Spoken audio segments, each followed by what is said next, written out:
Muy buenos días, compañeros y profesor. Espero se encuentren muy bien. Hoy hablaremos sobre el tema de la estructura económica de México entre los años de 1940 a 1982, junto a mis compañeros Rigoberto Sataray, Franco Cornejo, Santiago Sosa, Miguel Zamora, Adrián Peña y su servidor Sergio Antonio.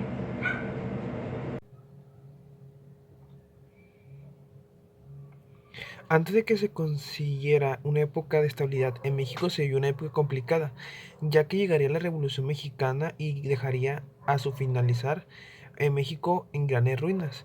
Para el año ya de 1911 haría unas elecciones México, las cuales quedaría Madero como ganador con unas políticas económicas muy optimistas, pero que no llegarían en concreto a nada hasta la llegada de Lázaro Cárdenas, donde se empezaría a recuperar un crecimiento aprovechando la gran depresión que hubo en Estados Unidos, como la Primera y la Segunda Guerra Mundial, para así crear instituciones como el Banco de México, lo que generó un crecimiento que impulsaría la industria, generando así una época de estabilidad económica en el país.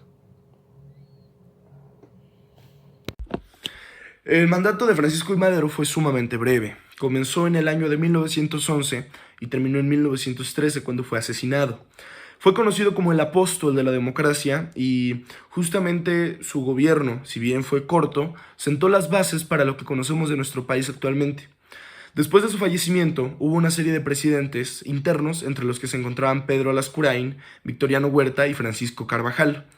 Posteriormente, Venustiano Carranza asumió la presidencia en 1917 y gobernó hasta que fue asesinado en el estado de Puebla en 1920.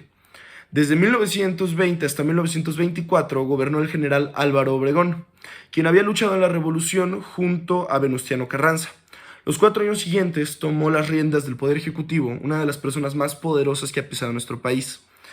Conocido como el jefe máximo de la revolución, Plutarco Elías Calles gobernó desde 1924 hasta 1928, y su poder fue tal que él fue quien creó el partido que actualmente conocemos como el Partido Revolucionario Institucional, y que de hecho fue, o se dice que fue, quien estaba a cargo del periodo conocido como el Maximato, que fueron tres políticos, tres presidentes que también formaban parte del mismo partido creado por él, pero que se dice que estaba bajo sus órdenes.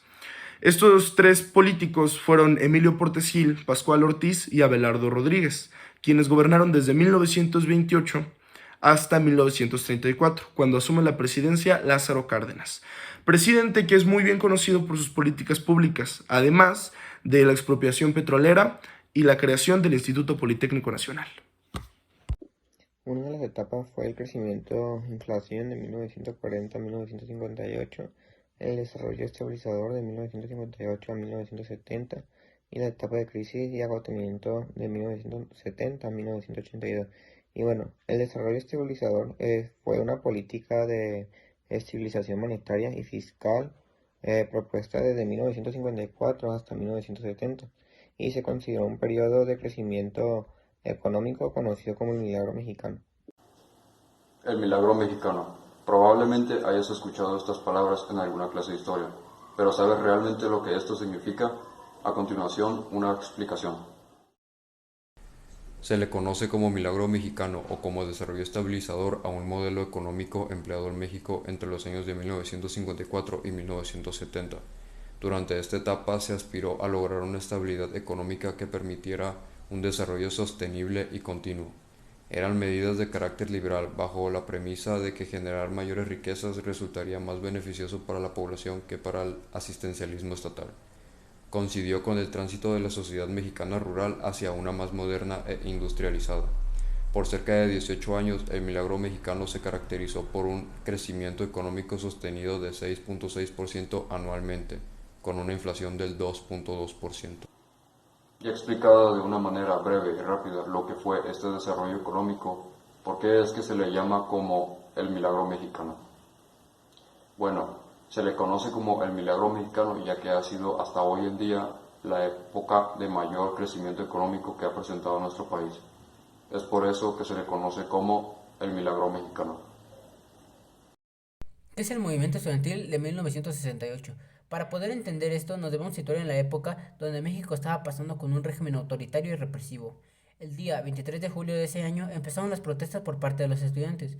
Fue así como los uniformados intervinieron para poder frenar la protesta.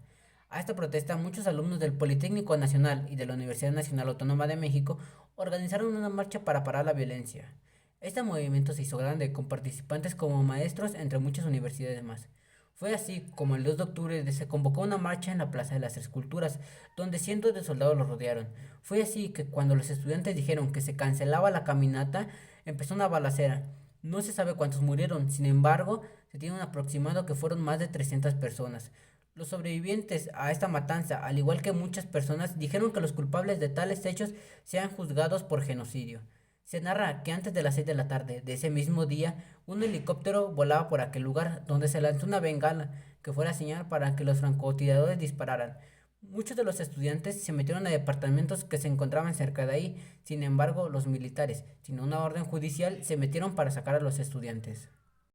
En conclusión, el milagro mexicano fue de suma importancia para nosotros, ya que ayudó al crecimiento económico eliminando ciertas obstrucciones económicas como las devaluaciones y la inflación.